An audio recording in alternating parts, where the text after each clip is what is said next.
Awesome. So thank you all for coming today. We know that the summer is very busy and a lot of people weren't able to join, but we really want to make sure that we prioritize having this conversation about harm reducing language.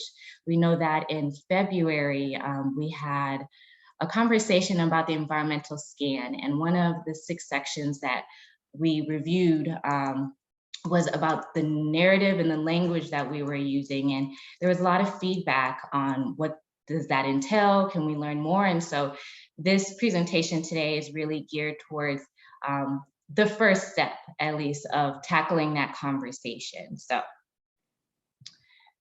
let's change slide. So today, not only will we try to dive in and understand what harm reducing language is, we'll also identify issues with conventional public health language, terms that we typically see. So again, in the environmental scan, some of the words that we came across that we flagged were vulnerable populations or at risk or high risk. And so we'll kind of dive into what those conventional terms are, and also finding out ways how we can utilize different terms that are more accurate, that are more sensitive, and actually get to the root of the cause. And so we hope by the second half of the call, we'll have time to kind of actually take on some of the principles and the conversations that we had today, and the resources that we provided, and have some practice time in reframing some text. So really looking forward to diving into some breakout groups and going into that practice with you all today. So I would love to open up the floor on what you all initially thought of when in the environmental scans and you looked it over and you saw a victim blaming language or harm reducing language.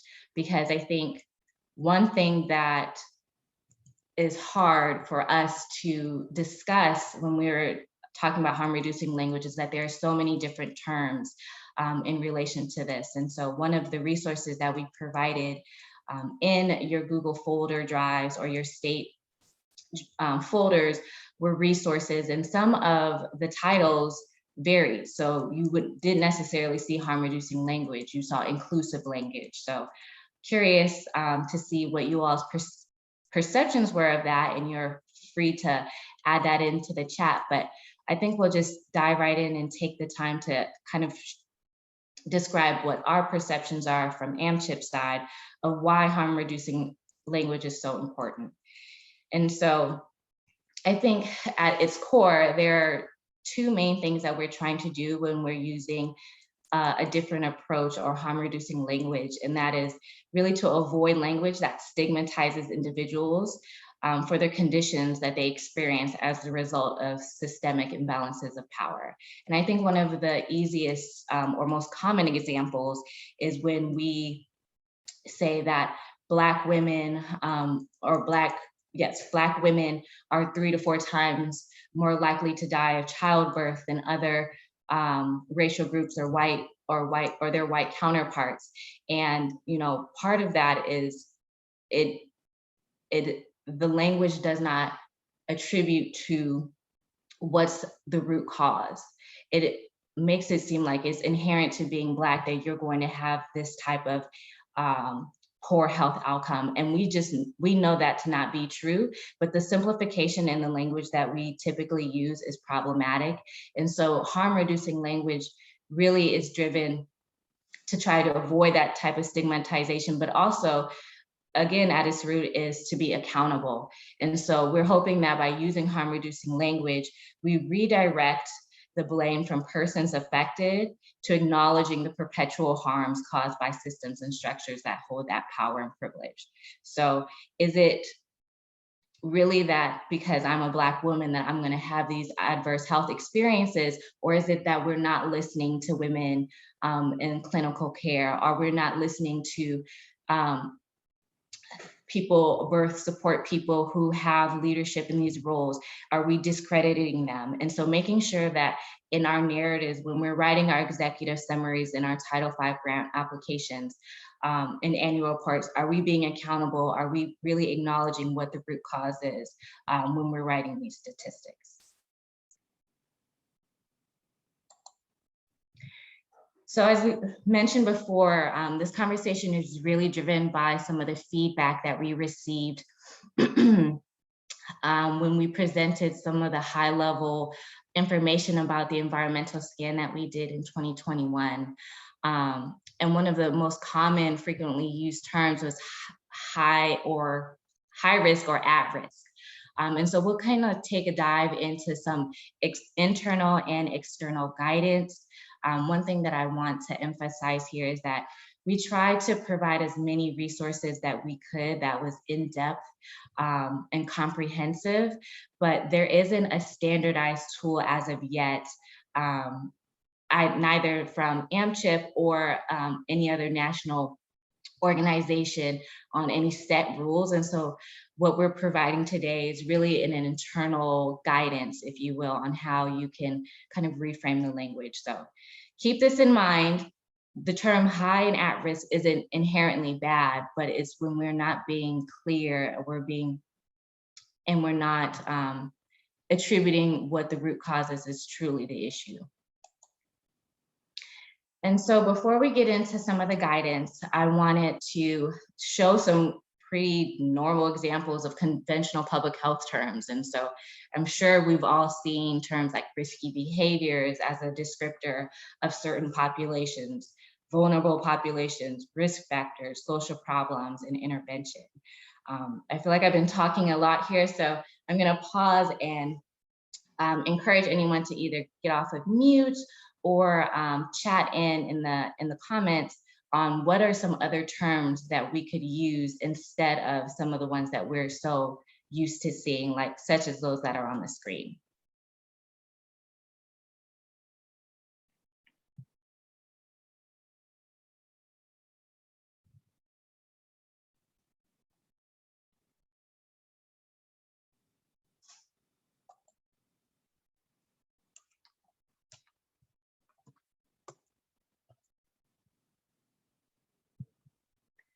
All right, well, it's a little silent, but that's okay. I know this is an important conversation, but it is a conversation that we're not used to having. And so we'll just plow through and kind of see what are some other disadvantaged. Yes, thanks, Cheryl. Priority populations instead of vulnerable populations. I like that. Another term that I did not include here, but you're probably pretty used to is target populations. And I think one of the things that we think of or that we should consider as we're moving forward and reframing our language is making sure that it's not based in disparity or based in violence. So those are some things that we want to consider, but I'll move forward and kind of provide some other terms that could be used in instead of some of the conventional terms that we see here. So if we're thinking about terms in more of a health equity lens, rather than discussing risky behaviors of a certain group of people or population, we might want to discuss what are the dangerous conditions that they're living in that perpetuate a poor health outcome. And instead of vulnerable populations, what are they actually vulnerable to? Are they vulnerable because they're vulnerable, or are these populations oppressed and under threat by systemic issues that are not being addressed or purposefully being perpetuated for certain populations to live in food deserts and areas with poor health or poor water or sanitary conditions? So these are some things that we always want to consider, that the current conventional language that we use is very vague and it doesn't actually attribute to what the issues are and perpetuates this notion that it's victim blaming essentially. So another term that we saw on the other page was a social problem. And what is the social problem? Is it actually racism or social injustice? Or, again, what harm reducing language and reframing our narratives really wants us to be more specific and really attributing to what that root cause is. And then intervention, I think that one was an interesting term that I found, because again, none of these terms that we saw on the other slide is necessarily wrong, but the problem is that it doesn't attribute to what, it does not indicate what needs to happen or what is currently happening. And so do we want to make interventions? And so as the outside group coming in, or are we trying to create social change, working with the populations to make better health outcomes? And so these are some things that we want to consider. I see some movement in the chat, so I'll just take a pause to read. Interesting, that was going to be my question. Okay. And so we hope that you all had the opportunity to review some of the materials that we dropped into your state folders, whether it's the Google Drive or Dropbox. There was a pretty great document from the Oregon Health Science University Inclusive Language Guide that I would really encourage everyone to take a look at. We won't have the time to dive deep into them, but one of the things that we wanted to kind of cover is some of the principles on how they came up with the guidance. And so this is not all encompassing either. There's additional principles that's listed in, excuse me, listed in the document.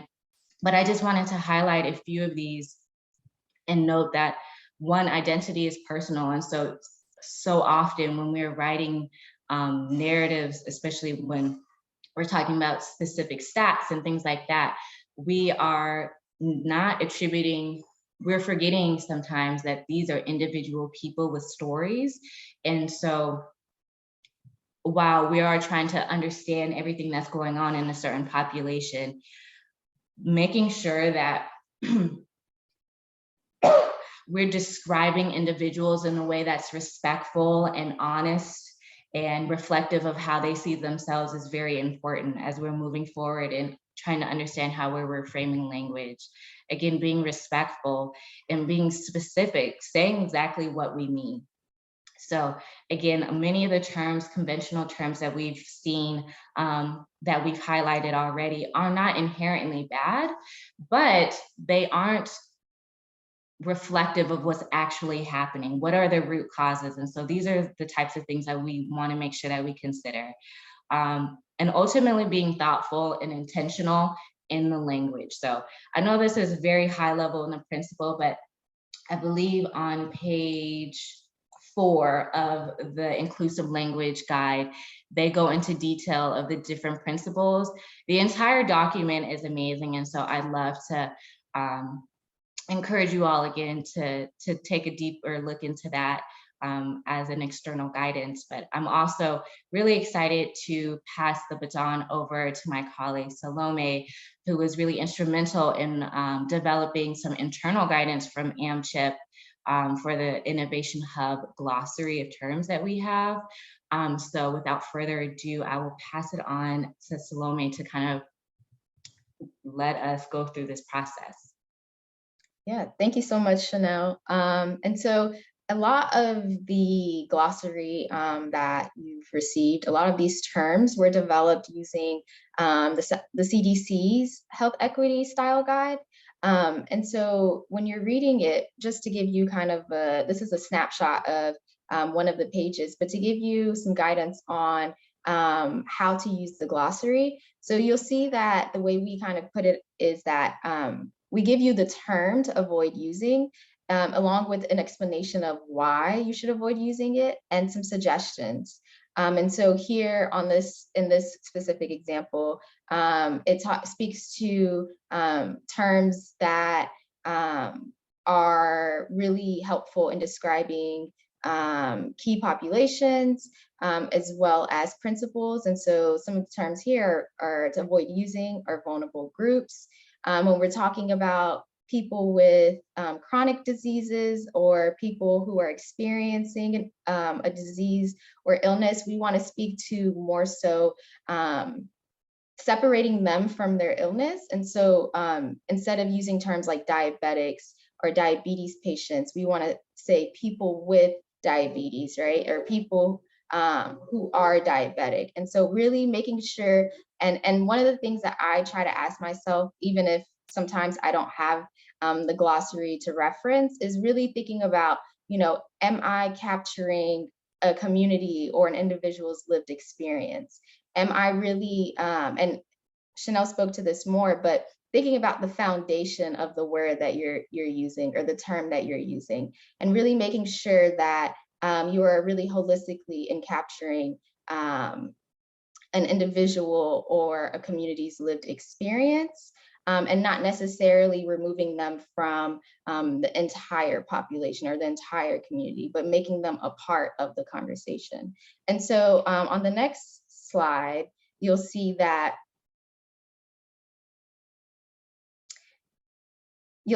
from our environmental scan, these are some of the terms that kind of came up quite often. And so one of them was vulnerable populations. And this is a term even in public health and even just in learning in our academic world and learning about public health. This was a term that in my experience was always often used. And so I know that some of these terms are terms that we've experienced or we've learned from the public health lens are inclusive, but oftentimes they are not. And that is because they separate communities or individuals from the entire, it's kind of promoting an exclusivity public health lens versus an inclusive public health lens. And so instead of saying vulnerable, because vulnerable to what, or what is the reason for the vulnerability, we can use words like populations oppressed or under the threat by, and explaining further in detail what that is. Along with high risk individuals, like what Chanel was saying earlier, are not inherently at risk or high risk. And so speaking to the high maternal mortality rates among Black mothers, we can say populations disproportionately affected by, maybe it might be racism in this case, or other social determinants of health, however, not making them inherently at risk, or using that language that really promotes that they are inherently at risk.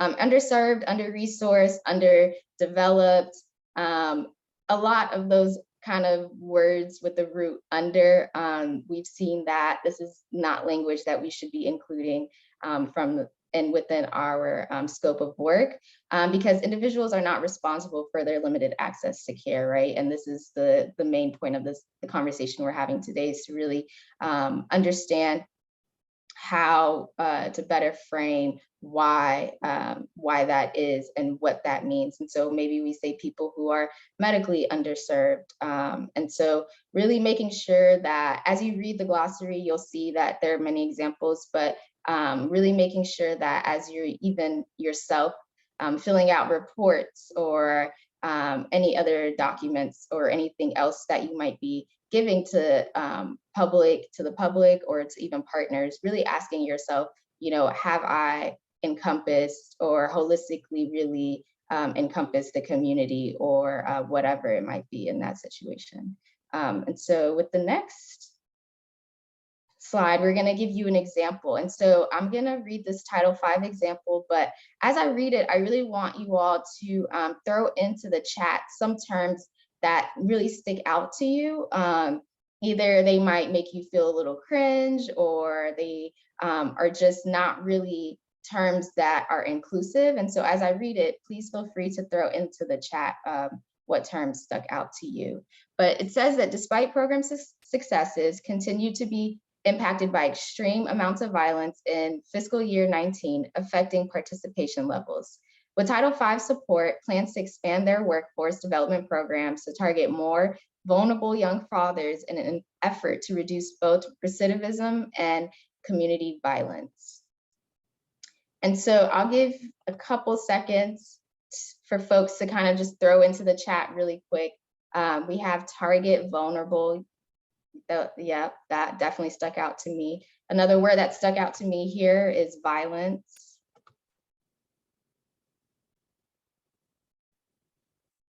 But we can go on to the next slide.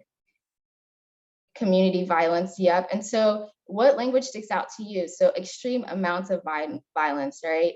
vulnerable young fathers and community violence. And so just this kind of this language around violence really kind of, for me, is a little cringe because it doesn't really address why that is, right? What is the root cause of this violence, and how can we better support these young fathers, right, in communities? And so in our next slide, we'll show you an example of what it would look like to reframe this.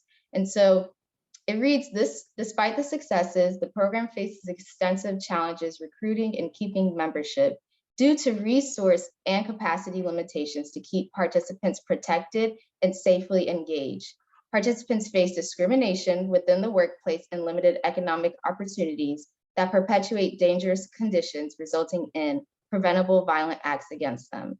We must implement our plans to expand workforce development programs to help young fathers within the community. And so as you can see in this reframing, we completely removed vulnerable, right, from young fathers, and promoted a sense of empowerment, right, of really addressing what it is, right, and that is capacity limitations, and making sure that we are keeping young fathers and communities protected and safely engaged. And then in the end, all encompassing that the need to expand workforce development to support young fathers. And so in this language, we can see that it really sounds like, you know, we are capturing a community, and we're trying to make sure that the community feels supported through the language that we are providing to the public. And so I'm gonna hand it back over to Chanel so she can explain some suggestions for reframing through the public health narrative. Thank you so much for going through that activity and kind of going over the guidelines with the group, Salome. I'm really hopeful that that was helpful for our next part of our conversation today. But before we jump into practicing some of those things that we've learned, I also wanted to provide some suggestions in terms of how we reframe with this social justice-based public health narrative or a health equity lens perspective. And so as we are writing these narratives and writing these executive summaries in our Title V applications or state annual reports and applications, or any type of material for that matter, there are multiple things that we can consider. And one of them is the history and the role of public health. And so understanding that we, as an institution, we have not always protected and supported groups, specifically BIPOC communities. And so being transparent about that in the history and in our discussions, in our narratives is extremely important. Identifying what's at stake, actually name the threats and the source. So what do we actually mean by someone being at risk for a certain condition? Again, I would encourage you all to continue to read through these documents because there's a lot of nuance, and no term specifically is wrong or bad. It's that we're oftentimes being too vague and not attributing the source of the cause that's harming certain populations, or we're not even understanding or celebrating the strengths of a population. We're so sometimes so used to speaking in language that is disparities forward, that we're not thinking about the wonderful aspects of a community that is actually making their health outcomes better. And so things that we want to make sure we consider as we're reframing our narratives moving forward. One thing that we also want to encourage is that we're actually allowing residents tell their own stories. So obviously we encourage data-driven work, but we also want to make sure that the data is qualitative and that we're having individuals provide their feedback or provide their stories to make this rich reframe of our narratives. And ultimately, the purpose of harm reducing language is to challenge the dominant public health narratives and the conventional terms that we've seen and highlight those root causes. So yes, strength-based language, excuse me, that is what we're trying to move forward. And also, it's not necessarily written here again, but being accountable, making sure that as an agency or as any type of organization with power, that we are being respectful of that and understanding that there needs to be respect being shown both ways. And so accountability, I think, is really important, and transparency, again, as we're thinking about the histories of our interactions and our relationships. So I believe, I'm gonna double check to make sure we don't have another slide um, to go through, but we should be, yes. So I will take the time to open up the breakout rooms. This is just a slide where you all can review some of the resources. This is already a part of your um, in your state folders, but there's also a link to the CDC Health Communications Health Equity Lens. So they also have some guidance that also helped form that glossary of terms that Salome developed for Innovation Hub. So without further ado, I'm going to open up all the rooms, and we should have about, oh, we're good on time, about 20 minutes.